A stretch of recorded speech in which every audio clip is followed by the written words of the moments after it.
Welcome. Let us reflect on the people and the values that have shaped our college. Somerville was founded on a promise to offer opportunities to those women who had been denied them. Let us hope that our college and our university will continue to honour that promise by striving to give opportunities to students from all backgrounds and of all faiths and none who would excel and flourish here. Tolerance, charity, and respect are at the heart of what it means to be a Somervillian.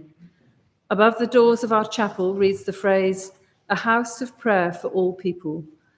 Let us wish that this building and this college is always a space of safety, creativity, and reflection for all who pass through our doors. And let us hope that courage and generosity remain always at the forefront of our deeds. Somerville's existence is the result of the pioneering vision of our founders, the implacable determination of these women and men to advance the higher education of women created this place of learning and empowerment. We remember and thank them now. John Percival, Rachel Vernon Harcourt, Mary Ward, Henry Pelham, Thomas Hill Green, George Kitchen, and John McGrath. When this college was founded in 1879, there were just 12 students living in a single building and attending lectures in a room above a baker's shop. Through the support of our benefactors, Somerville grew rapidly to take its place among the colleges of Oxford and state a powerful case for women in education, academia, and this university.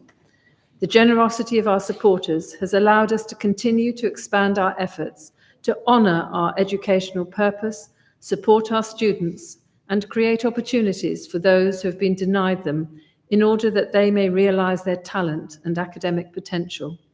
You may find a full list of benefactors at the end of the order of service, the most recent being Christian Carrett, Kathy King, Mary Lowe, Hilary Nightingale, Olga Oliver, Rachel Sykes, and Joyce Reynolds.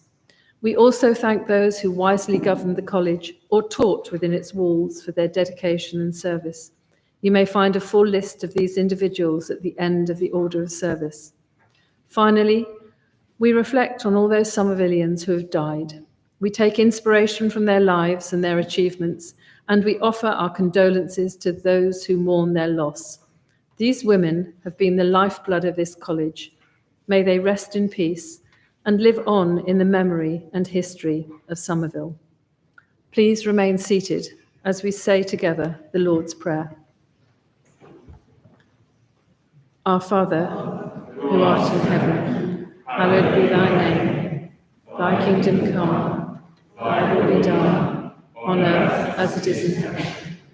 Give us this day our daily bread, and forgive us our trespasses, as we forgive those who trespass against us. And lead us not into temptation, but deliver us from evil. For thine is the kingdom, the power, and the glory, forever and ever. Amen.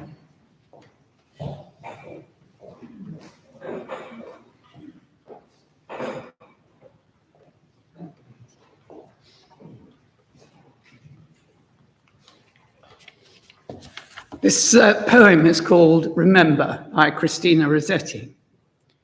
Remember me when I am gone away, gone far away into the silent land, when you can no more hold me by the hand, nor half turn to go, while I sterning stay.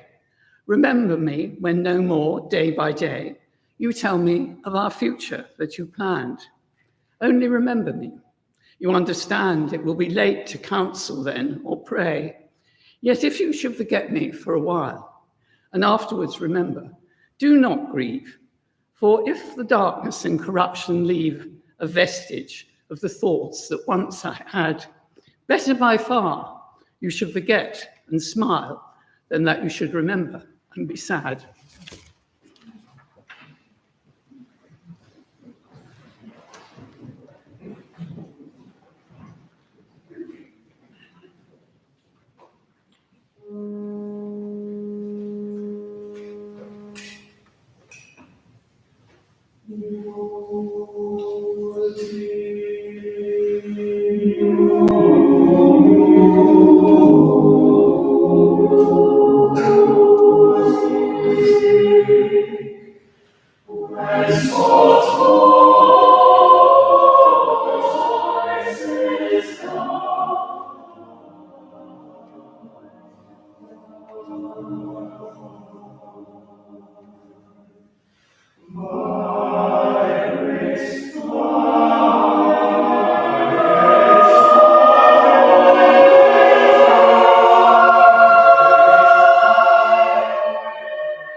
I'd just like to begin by welcoming everybody who's with us this afternoon, whether you're here in chapel or whether you're with us online, as we remember those Somervillians that we've lost over the last year and celebrate their lives. Thank you very much for being with us.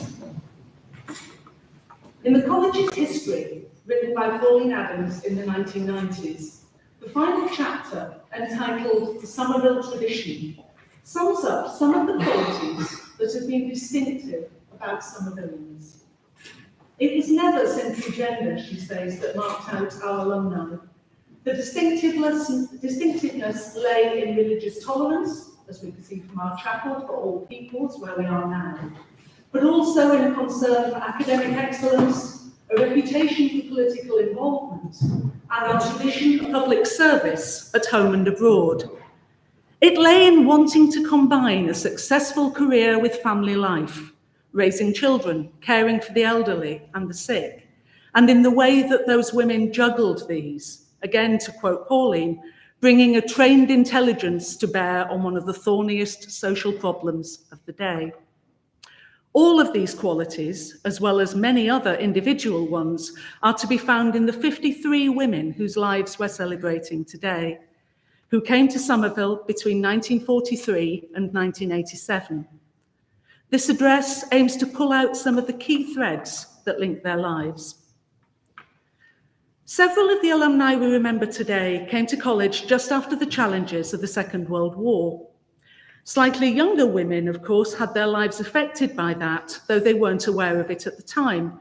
For example, although she didn't arrive in Oxford until 1959, Jane Robinson had lost her father to it as a baby.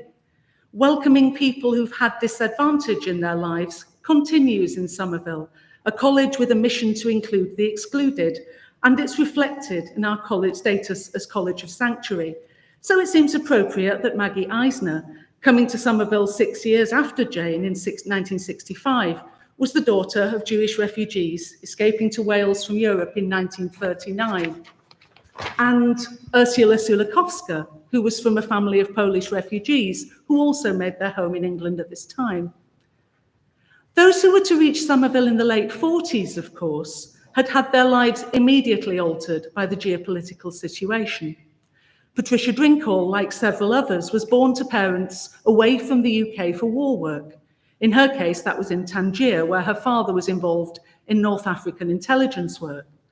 Lizzie McLean was sent to Canada for the duration of the war. Ruth Lister was evacuated from her school in London, and Val Arnold Foster moved from London to Scotland as a teenager. Like others, they developed their later self-reliance through experiences of being away from home. War influenced the women in different ways, and others were not taken to safety. Molly Scopes, for instance, grew up in Bristol and was a young child amongst the bombing of that port city. Mally Yates, who was slightly older, spent her early teenage years in Liverpool amongst heavy bombardment. Her father was an air raid warden, helping to keep people of that beleaguered city safe. While many had a sense of deprivation in the bleakness of the war years and those immediately afterwards, others were able to be more positive. Christian Carrott grew to love the food she'd grown up with at this time, black pudding and tripe. Perhaps that helped prepare her for the food at Somerville, which was, and again I quote our college history, never noted for its sophistication through most of the 20th century, unlike today, of course. When it comes to their time at college, however, whenever that was, for almost all of those we remember today, comments are about the freedom that Somerville brought them from the restrictions of home and the opportunities offered by that freedom. Joan Hampshire was in many ways a typical student of the post-war years, from one of the schools which sent girls regularly to Somerville from 1880 onwards, Bradford Girls' Grammar. Joan studied English literature, but also relished the chance to act and play tennis, in which she gained a blue. Margaret Barrett, one of our alumni from a very modest background, in her case in the Lake District, also enjoyed her days in Oxford in the late 40s. After being interviewed by Dorothy Hodgkin for a place to study medicine, she did that brilliantly, as well as gaining a blue in swimming and really making the most of opportunities for smoking, romance, and parties. In a different kind of party, others remember combining their academic work with political activism. Perhaps inspired by Shirley Williams, who was a contemporary of many of those named today. Some we think of today found a political home in the Social Democratic Party that she helped to found, and latterly in the Liberal Democrats, of course. Vivian Rees, living in Grasmere, was a Lib Dem district councillor for South Lakeland. Like Vivian, a teacher turned Lib Dem local councillor, but at the other end of England, Susan Stokes spent 25 years in local politics in Sussex. But with the socialist principles possessed by many Somervillians, Susan Bevan spent time at college in the first years of the 1960s, immersed in student politics, and no doubt preparing through that for the male-dominated field of financial journalism she was about to break into. Katie Barrett was also active in the Labour Party, though in Scotland, and family note of Rosemary Hobsbawm that Somerville shaped her political outlook. She too was a lifelong feminist and a supporter of the Labour Party. Rosemary was also the first in her family to go to university and daughter of a single mother from Ilfracombe. Like Margaret Barrett I mentioned earlier, she represents a whole tranche of undergraduates here who've been able to access higher education from less privileged families and show that Somerville's focus has always been on ability rather than social background. Equally able, but at the other end of that social spectrum, there are those we remember today whose families were rather better off and perhaps had more knowledge of the Oxford system.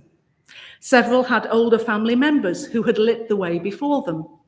Ruth Lister's aunt had been at Somerville during the Great War, for instance, and Lizzie McLean turned out to be the second in now 4 generations of her family to come to college. And actually, I found out this morning that Ruth Lister is the second of 3 generations, so just to note that. Following in the footsteps of her mother, Matilde Hunter, Lizzie came up in 1950, like her mother, to study medicine. Many of this list too, of course, have daughters or nieces that followed them to college, some even nephews or sons now, some of whom are with us here today. In their memories of Somerville, something that features regularly is the friendships women formed at that time, and which were to be so very long-lasting. Pauline Blackman, another keen sportswoman, combined her studies with badminton and cycling in the company of her fellow mathematician, Christine Parker, who was to be her friend throughout her life. Constanza Romanelli, coming to college in 1948, after a wartime spent in Florence and experience as a nurse in the Red Cross, used memorably to smoke a pipe as a student. She became firm friends with Patricia Drinkhall, and they travelled around Africa together after their degrees. For another 3 students, again all up at Somerville at the same time, the friendships were also lifelong. Helen Sackett, Jean Forshaw and Nora Cleaver also met at Somerville in 1948, studying diverse subjects, physics, history and languages respectively, and they remained friends until all 3 died this last year. It seems fitting that we commemorate all 3 of them and Constanza and Patricia's friendship with members of their family today. Many found marriage as well as friendship as a result of their student days here. Amongst others, Joan Hampshire met Peter here, Helen Sackett met Edmund, Molly Scopes met Roger, and Lyndon Fu met her husband Thomas, a Rhodes Scholar in Oxford. Margaret Barrett recalls meeting her future husband William, who was also a medic, over a cadaver. Many of those we remember today, their years at Somerville were a time of joy and laughter. Vivian Rees, who had attended 13 schools before arriving here due to her father's work in the RAF, clearly breathed a sigh of relief to settle in for her history degree in 1951 and became the woman her family describe as joyous, positive, cheerful and optimistic. 5 years after Vivian, Cynthia Rhodes equally joyously combined her studies and working backstage in theatre when she came to Somerville to read modern languages, memorably stage managing productions with Dudley Moore and Ken Loach. From her art teacher parents, her mother and her father, who went missing during the war, but luckily returned at its close, Cynthia inherited her passion for art history and indeed was to follow her degree in Oxford with a research degree in Renaissance art and vernacular poetry at the University of Manchester. As you might expect, education at Somerville has enabled a line of brilliant academics.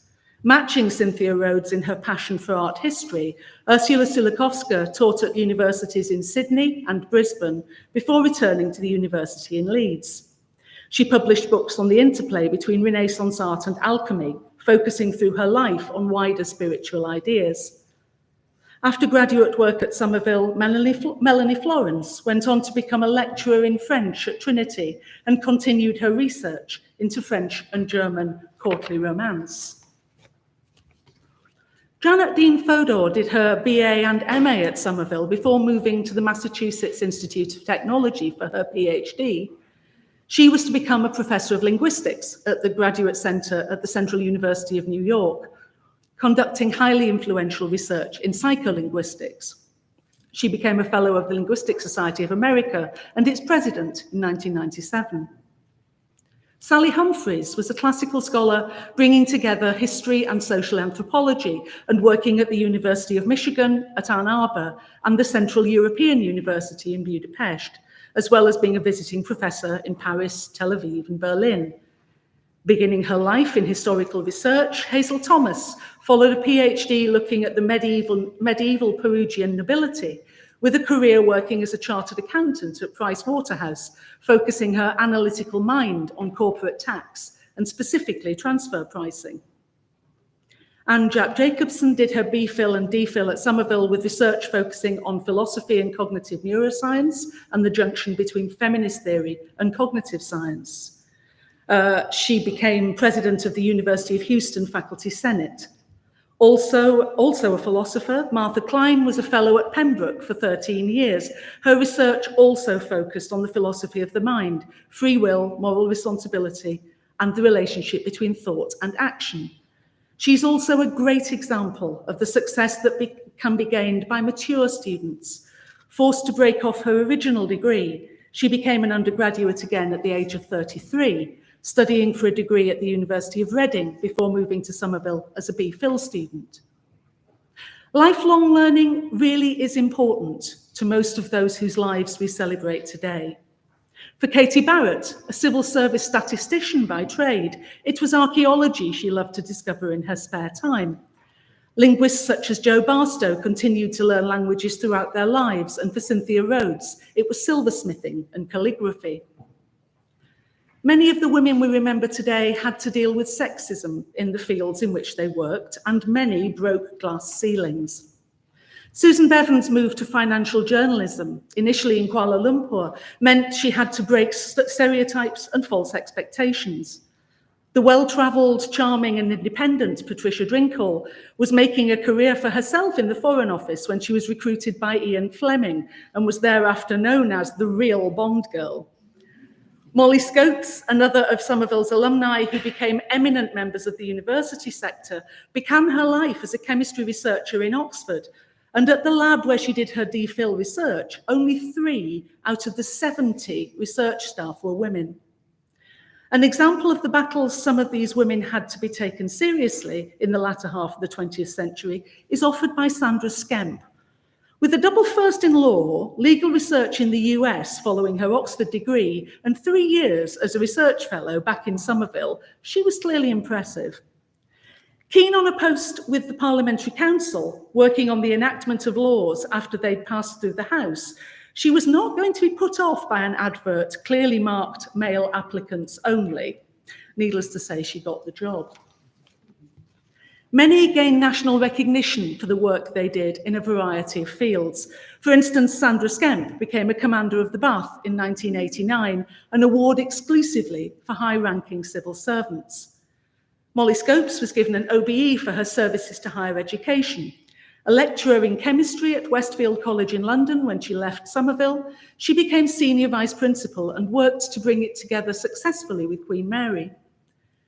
Anne Gray's OBE was for her work in education, not only as a teacher, but as national president of what became the Association of Teachers and Lecturers during a time of great educational upheaval. Service and community are important to Somervillians, some through their careers, others after retirement. In a letter to Somerville's principal, Emily Penrose, written in the early 20th century, H.A.L. Fisher, president of the Board of Education, explained that one of the main arguments for higher education for women in the early part of the century was the need for an ample stock of highly trained and highly cultivated women in the teaching profession. And a large number of those we remember today gave their working lives to education and made a huge impact on the lives of those they taught. Anne Gray, I just mentioned, is a good example. She was a passionate, committed, and inspirational English teacher at the same school in Wakefield, West Yorkshire, for her whole career. Keen to represent her fellow teachers, give their perspective on the changes proposed to the curriculum, she became national president of the ATL. Even after retirement, her key thoughts were to help her local community in Doncaster, chairing a charity that worked with young people to tackle alcohol and drug abuse, debt, and homelessness. Motivated by her quiet faith, Anne was a support and a role model to young people for the 60 years that followed her time at Somerville. She's also the reason that I'm standing here. She was my English teacher in the 1980s, and she encouraged and guided many of her students to dare to make an Oxford application, and several of us were what I think of as her Somerville children. Anne was only one in a long list of inspirational Somerville educators who improved the lives of those around them. Another English teacher was Rachel Sykes, who, like Anne, shared her passion for reading and theatre with generations of young people. There was Jo Barstow, whose passion for languages led to a career teaching them in the US after a PhD in medieval French literature. Susan Stokes also taught French, widening the horizons of students in Bristol and then in Sussex. Helen Mawson moved from lecturing in philosophy to working for the British Council, where she met her husband, Stephen, and then moving around the world as his job required, she set up schools and ran them in a variety of countries before returning to the UK and teaching at Surbiton High School. Then there was Pauline Blackman, who became a teacher of the deaf at Mary Hare School in Berkshire, and Joan Hampshire, whose work in the Hearing Impaired Unit and the Remedial Advisory Service in Kent helped children with a variety of special educational needs. She was way ahead of her time in developing a phonics scheme for children in the 1990s. We might think about Lyndon Fu, who came to Somerville from Singapore, an older girl in a family of 6 who'd been used to looking after those younger than her. Her love for her son and for her wider family must have been reflected in her work teaching English as a second language on her return to Singapore from the US. Jenny Gregson was a well-travelled and adventurous maths teacher. Also a teacher of maths along with RE was Mally Yates, who went on to become the first woman tutor at the University of Durham. Rosemary Hobsbawm moved to Glasgow on her marriage, built on her socialist principles as an English teacher in the newly formed Scottish Comprehensive System. Vivian Rees was a history teacher described by students as inspiring, a mentor and a second mother, and she was head of sixth form for 25 years at the Lakes Secondary School in Windermere. Helen Sackett became a physics teacher, first in Stroud, and then as head of department at St Helen and St Catherine's School in Abingdon. Jane Seek moved from physics research in Edinburgh to teaching across schools in the west of Scotland. And Jane Robinson, another Somerville scientist, also taught before being ordained as a deacon and working for many years helping congregations in Ealing and Acton. Indeed, teaching is often part of a Somerville career. Cynthia Rhodes moved finally into teaching arts at Stockport College and lecturing in art history for the Workers' Educational Association before she became one of the University of Manchester's extramural lecturers. But initially, she'd left college to join the BBC training scheme, working as a studio manager on radio programmes such as Desert Island Discs. There are 1 or 2 women of the 53 we remember today of whom we know very little. Living alone, without family, we are sometimes notified of someone's death by a neighbour or simply by post being returned. One such is Anne Rains, who died in London sometime before October 2023. We don't know a date, and we simply have her listed as school teacher on our database. We can only imagine the number of students who benefited from her knowledge and support over the course of her career, and I want to remember those women too. The other key area, of course, where many of our alumni have had a great impact on the lives of those around them is in medicine. I've already mentioned Lizzie McLean, for example, following her mother to Somerville to read medicine. Her specialism was endocrinology, and she worked in London and Jamaica and in Chicago before training as a psychiatrist on her return to London. After becoming a consultant and medical director of Springfield Hospital, she established an NHS clinic in the diverse community of Battersea Park. We might also think here of the stylish Margaret Barrett, who, after marrying another medic, you remember how she met him, took time out for her family, then returned to become a sexual health doctor and advise on family planning. She's only one Somervillian whose focus was on family health. Ruth Lister gained experience in obstetrics in Leicester and delivered many babies at home. And another doctor whose work helped women, in her case in Bradford, where she moved, was Maggie Eisner, a GP who set up a pioneering service for home births in the city. She was a fellow of the Royal College of GPs. Sylvia Guide was another doctor, at one point combining her own family with family planning work. As her 4 children grew up, she returned to general practice, then research, and finally ended up as the Director of Public Health in Birmingham. There's also Jill Brock, who worked as a consultant oncologist at Alderhay Hospital and became the founding medical director on the Wirral, a clinical tutor and influential on future generations of doctors.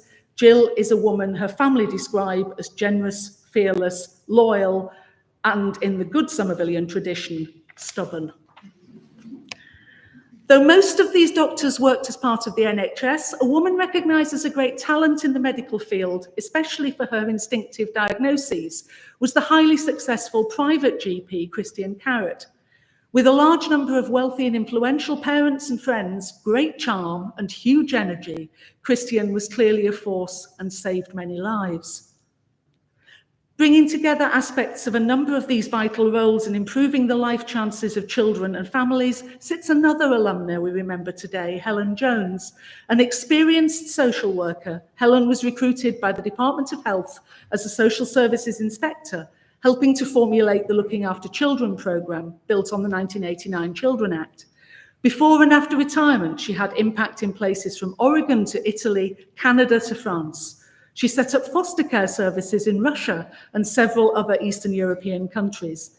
As a colleague noted, she was passionate about fighting the injustices faced by children whose life chances had been compromised by poverty, abuse, and other disadvantage. Her determination overcame the initial resistance of ministers in many countries to follow through on the policy. For another group of alumni, their care for others was shown through their faith, which is very important for some of those who study here. This chapel is a place of worship for all peoples, and we proudly support students of all faiths and of none. For the Catholic Constanza Romanelli, her faith meant becoming a member of Opus Dei. For Molly Scopes, brought up as a chapel goer, she and her husband used to go to services at Mansfield as undergraduates, and the chapel community remained a support throughout her life. For another nonconformist, the actuary, Barbara Cairns, the Friends Meeting House in her hometown of Epsom in Surrey was hugely important, and her faith led to a life helping others, from buying property so she could rent rooms to those needing a home, to active helping with her local refugee network. And we also think again here of Jane Robinson working as a deacon in West London, of Pauline Blackman, who became an elder of her local chapel, and of Mally Yates, supporting her husband in his ministry and becoming a lay reader herself. The range of things a group of women such as this can do in retirement is, as you can imagine, breathtaking. Volunteering and joining committees enabled those who had careers helping others to continue to do so. Maggie Eisner, for instance, the daughter of Jewish refugees who fled to the UK in 1939, worked for freedom from torture. From Susan Bevan, who gave time to her local Tonbridge Civic Society, to Rosemary Hobsbawm, who was director on the board of the Glasgow Citizens Theatre and a school governor in Reading, from Vivian Rees, chair of the Grasmere Players, to Caroline Seabohm, teaching creative writing to underprivileged children in India. It's impossible to imagine how many people's lives were left the better for the work of these 53 women we commemorate today. They were also resourceful, interesting, and fun. Most of them had an interest in music. Many liked gardening, playing Scrabble, or reading books. Others cared for animals, from dachshunds to cats. Jane Seek was a beekeeper, and Penelope Gain admitted to playing bridge, something of which she realised that her principal, Janet Vaughan, would have disapproved. Asked by people how she managed to get so much done, Dame Janet used to quip that she'd never learnt to play bridge. As Pauline argues in the final chapter of the college's history, Somerville, for women, one area that marks it out is the number of writers it's produced. Some worked in heated writing environments as journalists. Val Arnold Foster, for example, wrote for The Mirror and was later radio critic for The Guardian. Susan Bevan was a financial journalist. Hilary Nightingale edited the Journal of the Museums Association before training as a conservation bookbinder. Of those working creatively in the field of fiction, we remember today the famous novelist and Booker Prize winner A.S. Byatt, who studied for her research degree here. We also think of Anne Schlee, who taught school refusers in the US and England before moving to a career writing for adults and for children. Her novel Rhine Journey was shortlisted for the Booker in 1981. Penelope Gain's work as commissioning editor for Wiedenfeld led to writing books to help those rearing children. Moving from a career in the film industry in Los Angeles after college, the talented and charismatic Caroline Seabohm had a varied writing career, working for the Wall Street Journal and magazines such as House and Garden, as well as writing books on gardens and architecture. The biographies and novels she produced included one that reflected back on her time at Somerville and the friends she met here, some of whom may be in the room. The Last Romantics evokes a moment in time in Oxford in the 1960s and looks ahead to her ideas of the lives those undergraduate heroines from Somerville went to lead in the UK and America. The scope of the lives of those women we are celebrating today would challenge the creativity of any novelist.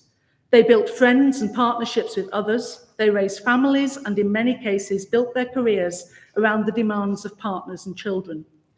They created books and new academic ideas. They set up research that moved on thinking in a large number of fields, and they helped to improve situations in this country and all over the world. Many, many people benefited from their teaching, their medical work, their volunteering, their kindness, their generosity, and their inspiration. And I finish today by talking about two women to whom Somerville owes a very great debt. Liz Cook is just one of the 53 Somervillians we commemorate, and her memorial in April showed just how much she was loved by her college and the alumni body. This year, we also lost one of her predecessors, who instituted much of what we recognise as alumni work today. Phyllis Tritle, a committed Somervillian, gave her time generously to her college for over 20 years, and we are grateful to her, as to Liz, for all that we now maintain and develop in their honour. In 2025, our alumni body, now the Somerville Association, formerly known as the Association of Senior Members, will be 100 years old. Without Phyllis and Liz, our alumni network and our college would not be as strong as they are today, and we think both of them now in this service of commemoration, as we remember all those that we knew, and we pay tribute to all those that we have heard about today for the first time.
We're gathered together today to remember and give thanks for those members of our college community who have recently died after lives of determination, love, and service.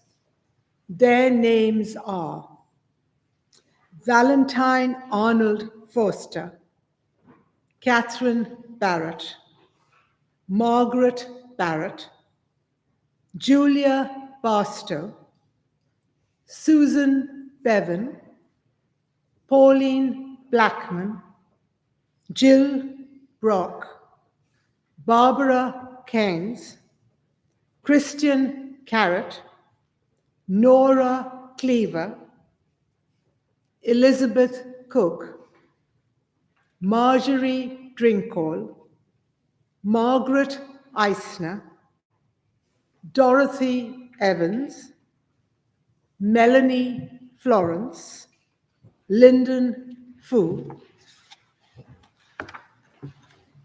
Jean Forshaw, Penelope Gain, Elizabeth Gray, Jennifer Gregson, Sylvia Guide, Joan Hampshire, Rosemary Hobsbawm, Cynthia Howard, Sarah Humphreys, Helen Jones, Martha Klein, Ruth Lister, Helen Mawson, Elizabeth McLean, Hilary Nightingale, Joan Philpott, Anne Rains, Vivian Rees, Cynthia Rhodes, Jane Robinson, Constanza Romanelli, Helen Sackett, Anne Schley, Patricia Scopes, Caroline Seaborn, Jane Sick, Sandra Skemp, Susan Stokes, Rachel Sykes, Ursula Zolakowska, Hazel Thomas, Diana Welding, Elizabeth Yates. We hope they may rest in peace. Their example reminds us that we are privileged to be members of the Somerville community. Like those who went before us, we who have benefited so much from our education here have a duty to work to share those benefits with others and with the wider world. Let us resolve together to uphold this most Somervillian of values as they did, and in doing so, honor their lives. Let us say together, may the Lord meet in mercy all who seek him, and comfort those who suffer and mourn. And may the Lord give his people of every land and of every tongue the blessing of peace. Amen.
Destruction, and